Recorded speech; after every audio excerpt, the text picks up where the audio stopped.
Former Lok Sabha MP Dr. T.H. Meinya argued that bringing a permanent solution to the ongoing crisis and restoring peace and normalcy should be the first priority of the new government in the state.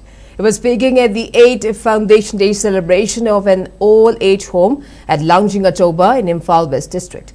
The event was also attended by the all-age home's president, Dr. Meinya, Chief Advisor R.K. Maipaksana, and Manipur State Social Welfare Board former chairperson, Dr. R.K. Nayansana.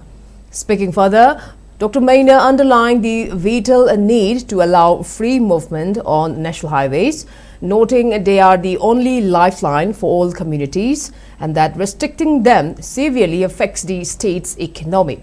He added that the new government should focus on formulating effective policies and programs to revive the shrinking state economy. Gifts were also presented to 25 elder women during the function.